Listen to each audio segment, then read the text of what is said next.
Coming up today on Studio 13 Live. The e-bike makes it so much easier. We're learning all about e-bikes and group rides with the Cascade Bicycle Club.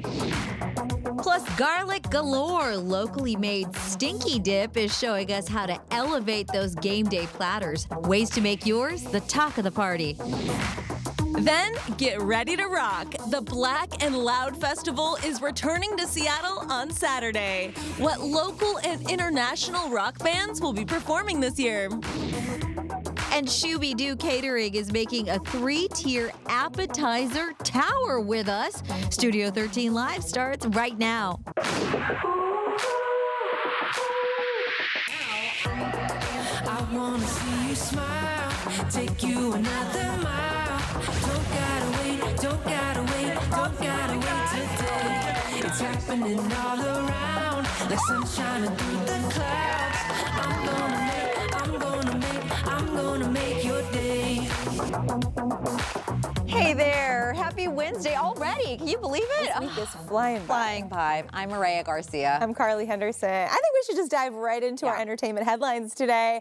So this one is wild. Taylor Swift literally broke Google to announce vault tracks for her re-recorded version of 1989. Yeah, so she was teasing fans with a Google scavenger hunt to announce 4 of the 5 vault tracks for 1989 Taylor's version, the only version we stand around here. Google actually posting an update on Twitter saying, Swifties, the vault is jammed, but don't worry, there are no blank spaces inside. We're in our fix-it era, and it'll be out soon, out of the woods soon. Sorry, Taylor. Sorry. Yeah, clearly a lot of puns in there. Don't skip those puns just because you don't like them. I know. All right, let's take a look at those 4 song titles that we know so far. Is It Over Now? Now That We Don't Talk, Say Don't Go, Suburban Legends. I'm really curious to hear what that one sounds like. I love the title. Who knows when we're going to be getting that 5th title? We are on high alert, though, because we know Taylor always has something up her sleeve, just leaving a little bit more for us to discover here. I am so excited for these vault tracks. I feel like 1989 is really where I fell in love with Taylor. She made that full crossover from country to pop, that distinction, and her vault tracks for all of her other Taylor's version re-released albums have been so solid, so I can't wait to hear these. Yeah, it really gives us a sneak peek into Taylor's world as a professional, as an artist, because there's some tough decisions that are made when she writes so many amazing songs, and we've been impressed so far. So yes, I think it's going to be amazing. And for me, 1989 was a really special album because I was actually a Taylor fan when she was doing country, you know, being from Texas and all. But I feel like not only did I like what I was hearing, you know, in pop era Taylor, which she's still definitely in, but I think it made me a bigger pop fan in general. So it was really exciting. Yeah, amazing. All right, well, Olivia Rodrigo fans, we do have some tough news for you, okay? Olivia's doing great, maybe too great. Ticketmaster says there are more fans registered for pre-sale than there are actual tickets available for Guts World Tour. This is still the case even after Olivia's team actually added 20 more tour dates. So if you get a pre-sale code, you know, consider yourself very lucky. But that is not the answer to all of your questions, because receiving a pre-sale code does not actually guarantee that you're going to get a ticket, you know, what with math and all. So she is going to be at Climate Pledge Arena on August 6th. And Carly, I know you're trying to get these tickets, but have you gotten the pre-sale code? You know what? I am horrible at planning in advance for concerts and signing up for the pre-sale codes. I feel like I've just had my heart broken so many times when it comes to trying to acquire concert tickets and like lost hours of my life in the process. So I didn't even try in advance this time. I've kind of resigned myself to maybe having to get those resale tickets. I don't think it's going to be as horrible as it was for Eras Tour, because Taylor Swift, you know, she has such a longer body of work than Olivia Rodrigo, but still, it's at a smaller venue. It's at Climate Pledge Arena versus Lumen Field, which is where Eras Tour was. So we'll have to wait and see. I hope you got a pre-sale code, though. If you want to go to this concert, I hope you got it, and I hope you're one of the lucky ones that will acquire tickets, because it's brutal out there. It is. The only thing that really makes me feel okay about all this is that though not everybody, a lot of people did manage to figure something out when it came to the Eras Tour. So I really think that, you know, maybe you're going to end up paying more than you wanted to, but if you really want to go see Olivia Rodrigo, I think it's definitely a possibility. But I think it really goes to show that her star is shining. So high fives to her. Yeah. Vanna White's Wheel of Fortune contract has officially been extended another 2 years. No word yet on money, but it is expected to be a significant bump. She reportedly went 18 years without getting a raise. Vanna made $3 million compared to host Pat Sajak, who made nearly 5 times that. Wheel of Fortune just kicked off its 41st season last week, and it is also the final season for Pat. Danny Masterson's wife is calling it quits after a judge sentenced him to 30 years to life in prison for raping 2 women.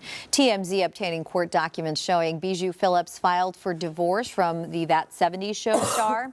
The couple had been married since October of 2011, and they do have a 9-year-old daughter. Now, we do know that she is requesting spousal support as well as payment for attorney's fees. And the documents also say she is willing to allow Danny Masterson visitation of their daughter. Mark Wahlberg, you know, he has time left acting, but he says that it is limited. He told Cigar Aficionado. Who knew that was a big publication for celebrities to do interviews, but I love it. That while he might step away from acting, he will not be disappearing from the industry. So Mark hopes to work with other great talents and the next batch of stars next. That includes his own kids, but he's waiting to see what their interests are when it comes to the industry. He says that he doesn't think that he'll be acting much longer at his current pace. Yeah, I get that. I mean, absolutely. I think it's hard when you've had such a successful career. And I mean, I know he doesn't really love to relive these days, but Marky Mark, you know, like he's been working for a long time. And it's a smart move to make the decision on your own that you're going to transition in an industry. Though I understand it might be difficult, especially if you're making a lot of money in these big films. For sure. Yeah. All right, well, Chris Evans, another star, says that he has left L.A. after wrapping the production for Avengers Endgame, the movie way back then. So this was done to better his mental health. And in an interview with GQ magazine, he says that he went back to New England, where he was raised, to go back and go to a more simple and pure time for him. And in fact, Chris told GQ that anxiety almost altered his career. He was actually really apprehensive about taking the Captain America role, saying that he just wasn't sure if he was moving closer to himself or further away. And this is a bit of trivia for you. Before ultimately accepting the role, he had originally said no. That's wild. It's hard to imagine anyone else taking on that role. You know, I understand it though. You know, I used to live in Los Angeles, and while the weather is very pleasant, there are a lot of things that it's basically a city that's built around the entertainment industry. So, you know, I think once you reach a certain level in your career, there's a lot of egos, there's a lot of yes people, and you start kind of questioning what is even real in the city in more ways than one.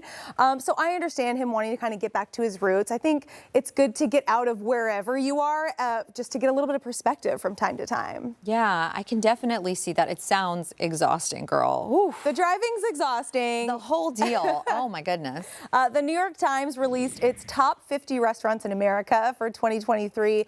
2 Washington spots actually made the list. So Bar Baseto in Walla Walla County is part of that top 50.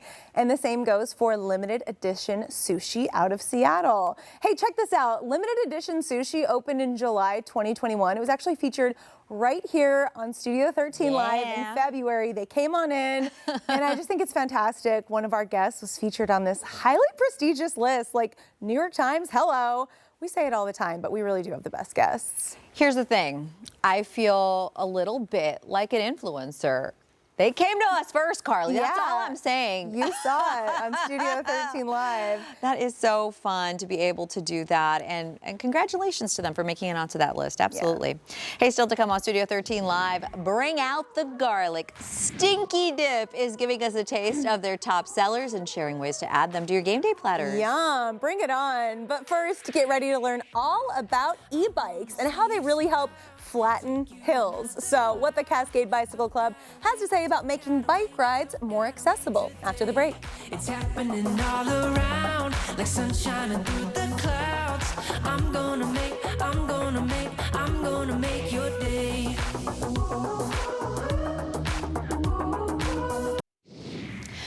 anytime you hit the streets in Seattle, it seems like you're always seeing an e-bike. There's always a few out there. Yeah, I feel like they're really more popular than ever here. And I wanted to see what they were all about. So I headed to Magnuson Park and hit the Burt Gilman Trail to meet up with some of my friends from Cascade Bicycle Club in this episode of Passport to the Northwest.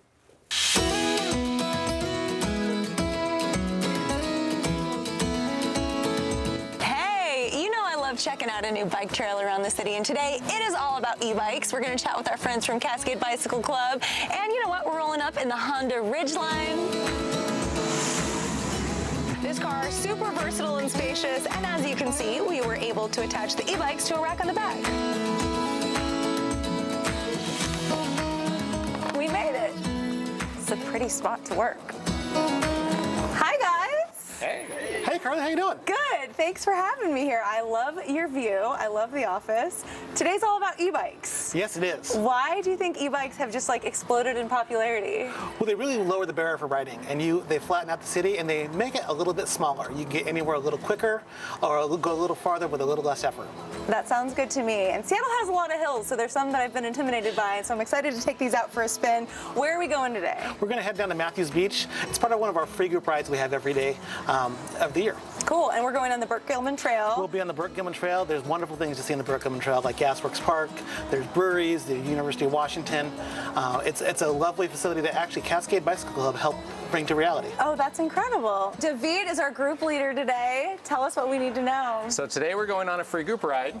On our free group rides, we have an acronym that helps remind us how to ride SMART. S stands for stay alert, M stands for maintain space, A stands for act predictably and responsibly, R stands for respect the rules of the road, and T stands for think ahead and talk to other cyclists around you. And if you're riding an e-bike on our ride today, we just ask that you pay particular attention to how your riding affects others and the group dynamic of our ride. Just ride it like you would any other normal bike, and respect the other riders that are around you. Sounds good to me.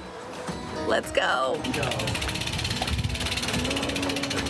So much easier with an e-bike. We made it to the top of the hill. How does it feel to get to the top on your e-bike? It felt much easier. Still a little bit of a challenge, but I see what you guys mean by saying that it flattens hills.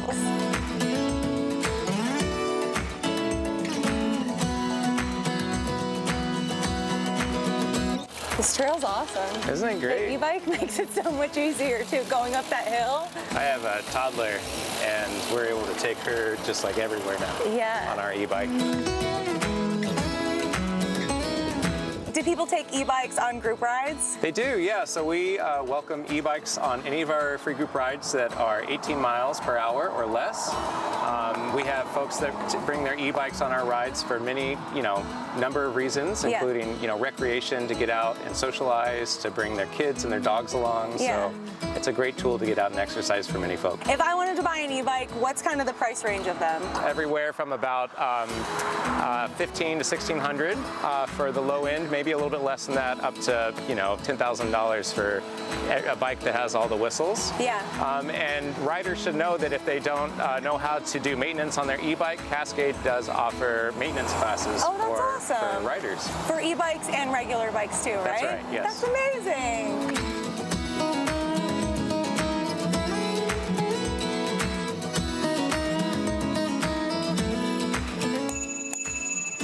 We made it to Matthews Beach Park. I love this view, and that trail was amazing. Thanks so much for having me on this group ride. You're welcome. Thanks for coming, and I'm glad you enjoyed it. If you want to come and join us again, you're more than welcome to. We offer free group rides every day of the calendar year for all different paces, all different abilities. People are welcome to join us. You can find this ride as well as other rides. We have a ride that starts at Matthews Beach, actually on Wednesday mornings. It takes riders up to the north end of the lake for a slice of pie. It's called the Pie Ride, so you can find that and other rides on the Cascade calendar at cascade.org/calendar, and we'd be happy for you to join us again. A pie ride, what could be better than that? Thank you so much. I'll see you on the next one. Sounds good. The Burt Gilman Trail was seriously awesome, and it's 27 miles long, so lots to explore with that. If you're interested in checking out a free group ride with Cascade Bicycle Club, they are all over the city. Just head to our website, fox13seattle.com/Studio13Live for more information. You know, I love the sort of community aspect of riding bikes, but I have to know, how much easier was it really to ride a bike like that? So it's not like, because I used to have a scooter, like a motorized scooter, right? It's not as easy as that where you're putting in like no effort. You're still having to pedal your feet and everything, but it definitely makes it a lot easier. And they say that you actually ride your bike more if you have an e-bike than if you don't have an e-bike, because there's so many hills around. Oh, the sure. city and the area. I mean, just around here, I can't imagine. You have to get off and walk. Yeah, that's very cool. Definitely. I love that trail. I would definitely go back. Still ahead on Studio 13 Live, is it the law or not? We're sitting down with legal experts to answer your questions about the law. But first, we are learning all about the locally made Stinky Dip, how this fourth-generation family recipe can elevate your game day platters. Stay with us. Don't gotta wait, don't gotta wait today. It's happening all around like sunshine.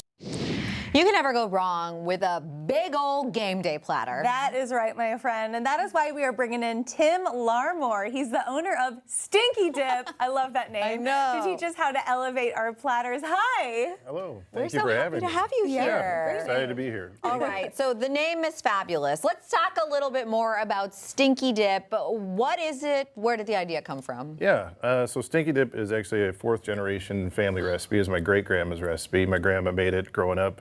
It was an appetizer before Thanksgiving, Christmas.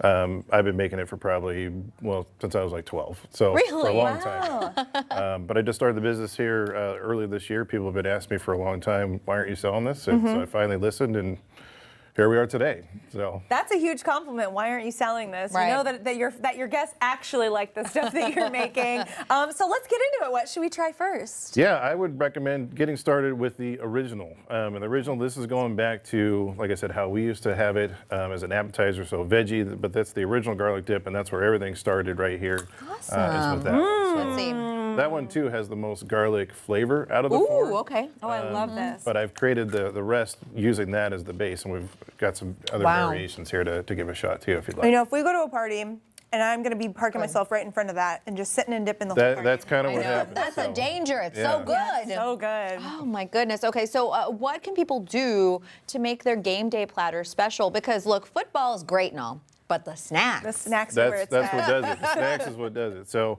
yeah, I brought in a bunch of samples of things that you can do to really elevate your game day platter. So, some of the things we got here. So, chicken sliders. This is using our buffalo garlic dip as a spread.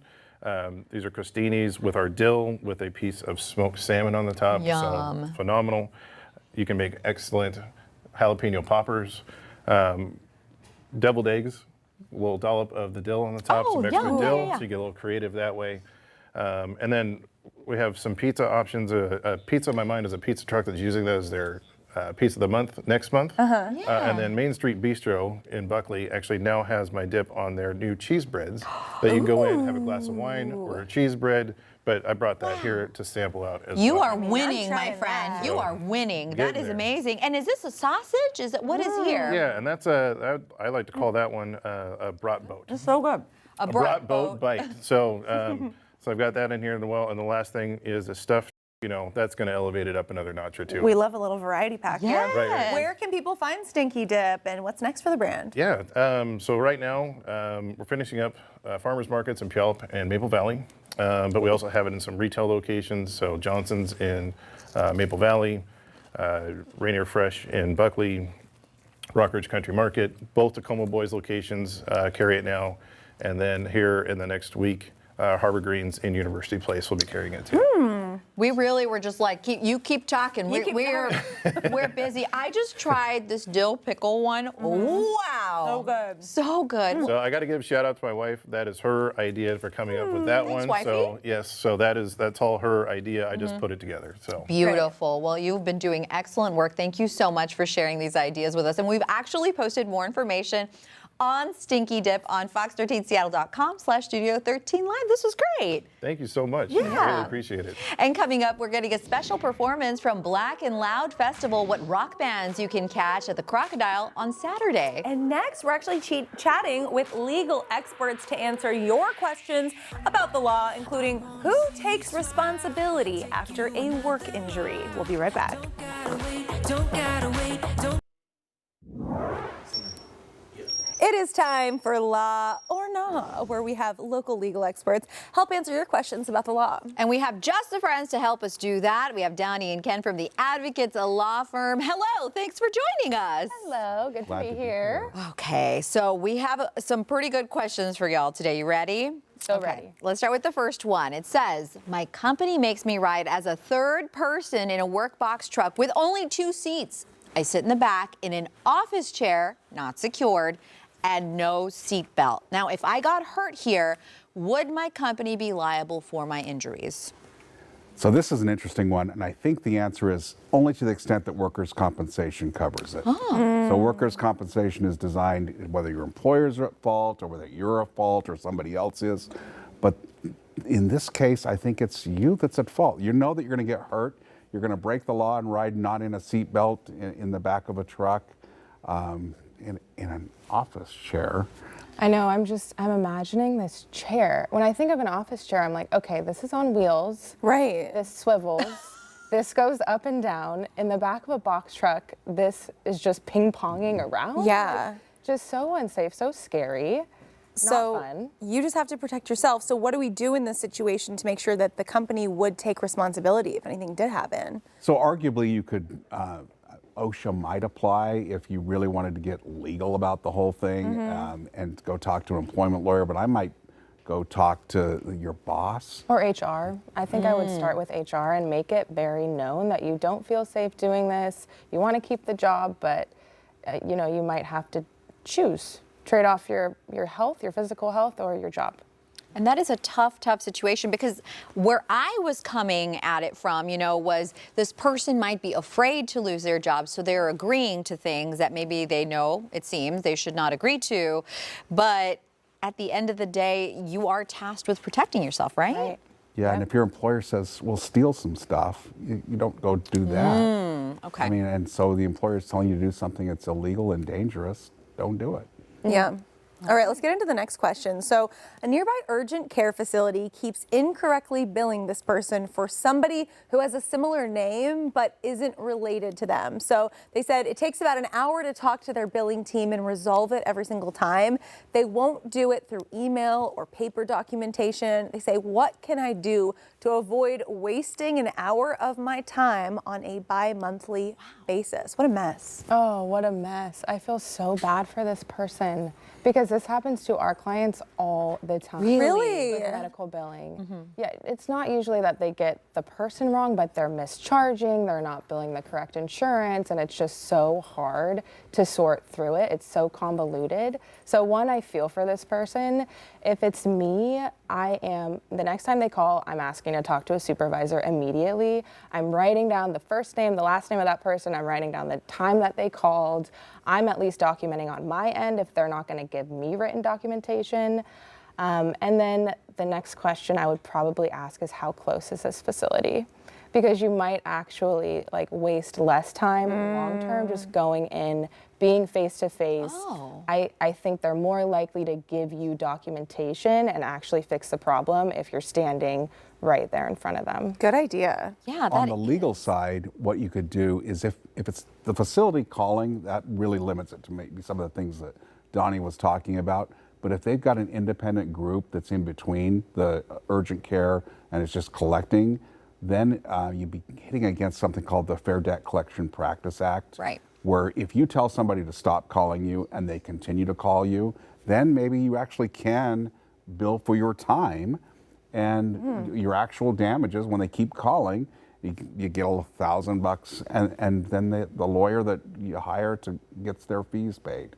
So there is some approach there if it's somebody else, but if it's typically like we see, where it's just the provider just having somebody brand new, I don't know. So they send you a bill, you send them a bill right on back. That's right. Okay, so if this does keep happening, so somebody keeps making the same mistake, should you keep track then of the instances and kind of talk to them about that aspect of it? That's what I would do because I mean, we work in the legal industry, and so having a paper trail is kind of what we do. And if they did send you to collections, which would be a nightmare, especially because this isn't you, it affects your credit. But if they did, you would want to have written documentation of all the times you attempted to tell them, hey, this is not me, I don't owe this. That way, when you do get a lawyer involved, they'll have that to work from, and you're probably just better set up for that fight.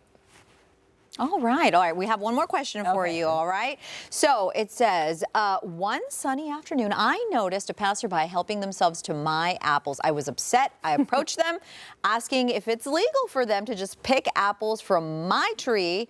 They argued and stormed off. I couldn't help but wonder, can random strangers just come onto my lawn and steal the fruits of my labor? People get real passionate about their fruit. I love this writer. This messing with their apples and stealing the fruits of their labor. Somebody took some Very time nice. to write that question well. No, people can't steal from you. It doesn't matter what they're stealing. They can't do that. Is it really worth fighting them over it? Probably not. It sounds like you did the right thing. Warn them about it. I don't know about the arguing and fighting, but I know. no. I'm so surprised that it got heated, because I'm just wondering what this person, like, what ground did they have to stand on, except for yours? Yeah. That they were Very good, discussing. very good. But what if it's like a tree? You know, you're walking on the sidewalk sometimes, and there's a tree that's like poking out or spilling onto, you know, public space. If it's on that side of the fence, are you able to take their fruit? I don't know. You probably not, but you do it anyway. I mean, I remember I was in Italy with my wife, and where they make our favorite wine. We just stole some grapes from a winery and ate them. And Italy's going to come after you. How were the grapes? Were they good? Oh, they were terrible. Oh, The wine's wine amazing. grapes are bad, I think. Maybe that was karma for stealing. That's right. Okay. Well, I can understand, you know, just on the flip side, I have a lot of neighbors with apple trees, and a lot of those apples just end up on the ground, you know, so then like the bunnies eat them or whatever. So there's always that temptation, but maybe don't do it. I also wonder, because like blackberries are huge. Oh my gosh, they're everywhere. Yeah, everywhere. So blackberries on the side of the road, do you think those are fair game? Those are nasty. I mean, minus the exhaust and like all the emissions on them. Can we pick them? I feel like it's just like out there. I feel like the city of You Seattle would be probably like, yeah, can. please It's do. legal, but you don't want. But don't. If you don't consume them, they might be dangerous to eat, but enticing. Oh, this is so great. I love this conversation. Donnie and Ken from The Advocates, thank you so much. And don't forget, everybody, you can submit your questions, your legal questions, to us on social media, and then we'll find some answers. Just search for Studio 13 on Fox. You know, it might be time to say hello to newlyweds, because a woman jokingly asked Adele to marry her, and her response is definitely throwing fans for a loop. So she told the fan she was already married and that her husband was in the crowd. Adele didn't say who. Well, she did mention his name. She said, "I'm with Rich," but she's currently dating sports agent Rich Paul. They've been together for a while now, about 2 years. No word yet on whether the couple officially tied the knot. I think Adele might just be calling him her husband. You know, maybe. Sometimes when you're serious with somebody, like I'll even say that to my partner. We've been together for a very long time. Yes. He's my person. I'll be like, "Hey, hubs." Oh, Just well, for that's fun. fine. Just for fun, right? She's Yeah. already been married. I feel like sometimes if you've been married once before, you're not necessarily in as big of a rush to do it the second time around. So Yeah. And to be fair to Adele, after like 2 years, I think you are common law. So it's whatever, you know? Still to come on Studio 13 Live, Shooby-Doo Catering is showing us how to make appetizer towers and taco bars. Look at that, my goodness. But up next, we are rocking out with the Black and Proud Festival. What local and international bands will be performing in Seattle this Saturday. Don't gotta wait today. The Black and Loud Festival is returning to Seattle this Saturday, and now it's even bigger and better with 3 different stages of performances. Yeah, and today we're going to be getting a sneak peek of the festival with members of the band King Youngblood, Hey. Cameron Lovey Jones, and Sam Garcia. Welcome. It's good to be back. Good to have you Good back. to be back. You do it all, Cameron. I know you initially founded the festival last year, so tell us about why you started it and kind of the message that you want to send with it. Absolutely. I co-founded Black and Loud Fest with another Black Seattle alternative artist named Anthony Briscoe from the band Down North. And both of us had seen that in the Pacific Northwest in particular, there weren't a lot of spaces specifically curated for alternative Black artists. And so we wanted to do something about it. And both of us come from the DIY world of, if it's not made, you got to build it yourself. And now we're on the 2nd year of Black and Loud Fest, and we're so excited to bring it to the Crocodile. I love that spirit. Yeah, I'm so impressed that you decided to take this on, because you see that all the time with, like, you know, BIPOC communities where you're kind of pushed into one space, but you're able to express yourself freely in all spaces. Absolutely. So I think that's amazing. Thank you. And now it's expanded with a new title sponsor. So talk to us about how it's grown this year. Yeah, well, Jack Daniels has been with us since last year, so they're not new, they're veterans. Nice. But Jack Daniels has been our title sponsor for the very first Black and Loud, and they've come on supporting even further for everything that we're doing at the Crocodile. It's been an incredible experience of having the support of people that not only believe in what you're doing, but believe in it so much to actually help you put it on. Yeah. So a massive shout out to Jack Daniels, and we're really excited because through their support, we're able to put on so many new experiences with Black and Loud Fest this year, Yeah. like a VIP tasting, which Ooh. Oh. you are both invited to. Hey, thank you so much. Out of the pocket. Of I course. love it. As well as this year, we're also doing the very first Black and Loud Cinema. We made a movie based off of the very first Black and Loud Fest we put Nice. on, as well as the Black and Loud Cypher to feature the hip hop community with a live band backing them up. It's all about making sure that we're showcasing that Black folks in this town Yeah. and across the nation, and honestly, from an international perspective, Anywhere. we Yeah. got folks coming in from London, Big Joni, Toronto, the OBGMs, Nick West, our other headliner who played with Prince and Tana. I think Larry Graham and her did a record together. Nice. As well as hometown heroes like Beverly Crusher, the Mireya Experience, King Naj, Nathan Zonga, and Yeah. of course, King Youngblood. Oh my gosh, that's huge. And Sam, I want to hear from you, because I mean, this festival is really for everyone who loves rock. How excited are you to be kind of repping the Latino rock community here? I'm extremely excited. We're all brothers and sisters in this. And mixing genres and cultures, that's exactly what Black and Loud is about. And for me as a Latino, it's been extremely inspiring and motivating to just get out of my comfort zone and do something. Yeah. And just seek hearts, not applause. Ooh, seek hearts, not applause. I like it. I'm going to be repeating that to myself. Yeah. Okay, we're going to get a little preview of your Please. performance right now. Show them how you rock. All right. Yeah. 1, 2, 3.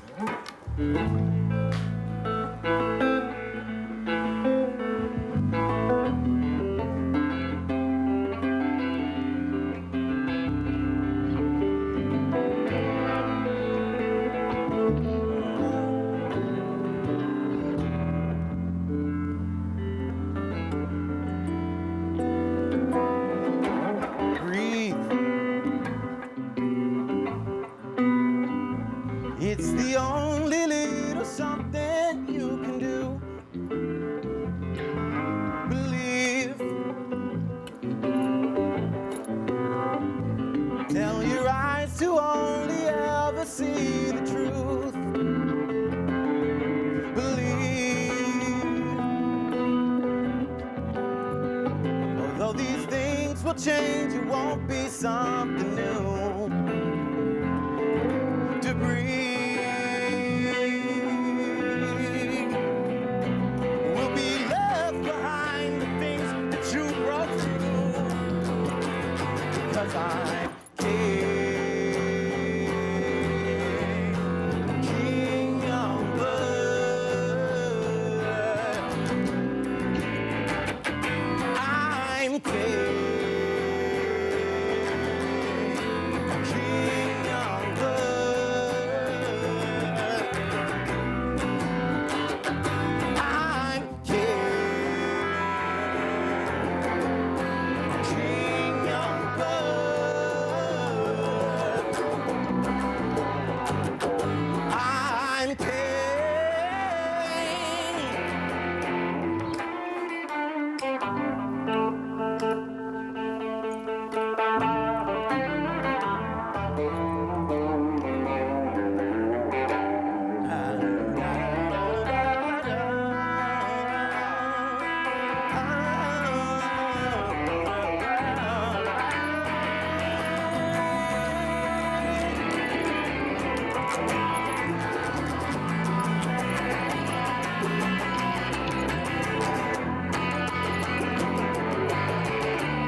Thank you so much. Felt that. Thank you very much. You guys are fantastic performers. Thank you. Yeah, not only are you very talented, but it's so wonderful to see you feel the music, which I think is so exciting for everybody who goes to Black and Loud. They are going to love it. Yes, they are. Folks can grab tickets. Oh, I'm so sorry. That's what I was just going to ask you. We're on the same page. Folks can grab tickets at blackandloudfest.com. Or if they go to our Instagram at King Youngblood Music, it's literally the only thing we've been posting about for like the past 2 weeks. But we'd really love to see you there. Tickets are still available. We have an international and national and local lineup, and we would really love to have you there for this celebration of Black-fronted bands that everybody is invited to. Oh, something we can all support. You can also find more info on our website, fox13seattle.com/studio13live. Excellent work. Thank you so much. And coming up, we're learning how to make appetizer towers with Shoo-Be-Doo Catering, plus how to elevate a taco bar. And if you missed anything from today's show, you can find it all on our website. Just head to fox13seattle.com/studio13live.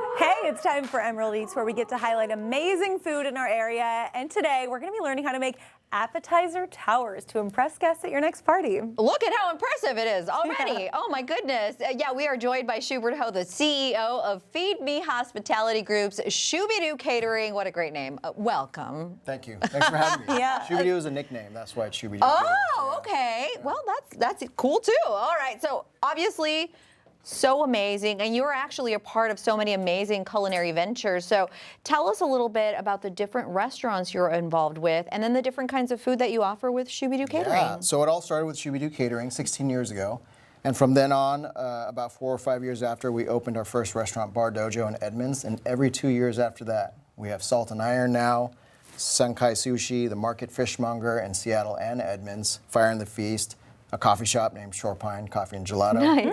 Side ice cream and everything like that. Oh, that's very so cool. many things to check out, you know? You're booking now for this holiday and wedding season, right? What kind of venues do you partner with usually? You know, we have exclusive venues with the Seattle Art Museum properties, including Asian Art Museum, Olympic Sculpture Park, and Seattle Art Museum proper, and also the Edmonds Waterfront Center. Brand new venue on the water, huge, beautiful views. We love a vibe and a view. I know, absolutely. And today you're going to teach us how to work and make it look fancy when we're trying to impress folks. So talk to us about this tower back here. Yeah, so, you know, lately the change in weddings and corporate events is that everybody wants to mingle. Yeah. And what's nice about mingling is that you can walk around with your food in your hand, and here we have a beet salad, a fried chicken over mashed potatoes, and a seared filet over potatoes fondant. Ooh. And, you know, displaying them on multi-tiered levels in a tower really gets the visual aspect going. Yeah. And really displays your food well so that your customers or your guests can come and enjoy. I love having choice like this at an event too, because not everybody likes the same thing. Some of us are picky here, right? Yeah. Exactly. You've also, you've got a little vegetarian option you can throw in the mix too, yeah? Yes, and the beet salad here, including our al pastor trompa. Ooh. That's right. This is cool. This is a cauliflower al pastor with achiote and ancho chilies with pineapple. You can really do everything with cauliflower, huh? Yeah, it really feels like it. Chicken wings, trompa. Anything you want. I love this. This is all so lovely. And we have to talk about the taco bar, my guy. Yes, indeed. Tell me about this. So this is the main stage here, and we've done a lot of carving counters for carving displays for parties, weddings, and corporate events alike. And what's nice is that this is an action station. We can get involved. In fact, if you want to start making your taco right now, I would love to. You would choose a tortilla, both of you. I'm going purple because that's my favorite color. All right. I'm going to go green because I've never had one before. What you can do is you can stick your fork into a piece of cauliflower there that you want to cut off, and I know it's going to take a little bit of coordination. Maybe or the fork outside. There you go. On the outside. Oh, okay. How's that for size? I don't want to touch your tortilla, but I think you gotta like. Oh, the tortilla needs to be under it. It can be like that too. Yeah. Yes. Yeah. Okay, let's Don't try. be afraid to get messy. Okay, let's try that. Beautiful. Hey, that's a little, there it is. Oh, there it went. This is why you do this professionally, not me. But I'm sure it's going to taste delicious. Yeah, and then you can put some salsa on there. That green salsa looks amazing. Yeah, it does. Over here, if you prefer short rib, and this is a 7-hour braised short rib. So you cooked up the whole dinosaur, huh? Pretty much. Yeah. They call this a brontosaurus rib. Oh, well, I can see why. All right, I'm gonna do just a little bit of limon for myself, and gotta do some pickled onion. Yeah. Those. Give me some of those too. I know, that is so, this is so fun because you get to pick and I very mean, interactive. not for nothing, but if you're at an event with kids, they're gonna love this too, absolutely. And we want to get everybody in the mindset of the holidays for catering. As we planned our Christmas or holiday events, we include desserts. And this whole array of desserts is a big spread and a small sampling of what we're capable of doing, like tiramisu, roulade, or lemon tartlets. I love that. The tacos are very good. The salsa is out of this world too. Amazing. Oh my God, what great flavors. You stay pretty busy all year long. What were some of the events you were featured at earlier this year? This summer we did Shots to St. Michelle concert series. For the second Oh time. yeah, sure. We served some Bar Dojo tacos and lobster rolls from the market. We were at Whiskey and Wild Bites where I saw you. We had the That's right. poke nachos, and we also had tofu nachos for the vegetarians, and bumper shoot. We were there. Yes. With our lobster sliders, lobster and crab sliders. That is busy. Couple fun events. I love this. Can we try some of the desserts? I know. I'm looking at. I'm eyeballing them right now. What are you gonna try? What do you want? What's the crowd fave? I would say the tiramisu roulade. There's a revival of tiramisu. Give me one of those. This one. Yeah, do you want me feel to free to touch just it? pick Yeah, Okay. yeah, you can. Okay. It's on. Oh, Thank you. There you go. I'm And gonna there's a lemon try. tartlet there or a macaron there. Ooh, I love a macaron. Let's see. And that's a candy cane. Holiday special. I've never had tiramisu in this form before, and I You know, like if you it. can pick it up with your fingers and stuff it in your mouth. That's how we all eat at home. Okay. I love that, too, back to the tower, I love that you have them in cups, too, because there's nothing worse than walking around an event. You know, you have your phone and other stuff in your other hand, Right. and it's so hard to hold, but having this and just being able to kind of put it underneath like Thank this, you. and then take bites in that way is so much easier. And look at us hosting and eating, Yeah. It's never been easier. Fried chicken for breakfast all day. Hey, you can do that. You can. Yeah. I love this. And just, you know, in case you can't tell, these things are pretty enormous, actually. It's pretty much a full meal, plus an appetizer here and there. How did you discover your love for food? It was preparing very food. early on. My mom put me on the stove at 7 years old, taught me how to make eggs, and I never went hungry ever again. Oh, wow. I wonder if my kid's going to be a chef. He's 4 and he loves making eggs with mom's supervision, of course. Never too Teach him how to cook so you don't have to. I know, right? That's the goal. That's the goal. Yeah, so I thank Mom for putting me on the stove. Oh my God. Thank you, Mom, for now your son is sharing all his talents with the world, so that is amazing. Thank you so much for joining us today. For having me. It's been fabulous. Anything else you want to tell people before we head out? Come visit us in Edmonds and Seattle. We're at the Seattle Art Museum. And come book your holiday parties with us. Amazing. Schubert, thank you so much for coming in. Thanks This for has having been wonderful. We posted more info on Shooby-Doo Catering on our website, fox13seattle.com/Studio13Live. And don't forget, if you have a restaurant or bar that you think we should feature on the show, you can totally let us know. Just search for Studio 13 on Fox or send us an email at studio13live@fox.com. I love good food. Oh, so good. You're the best. Thank you. Wonderful. I'm gonna make your day.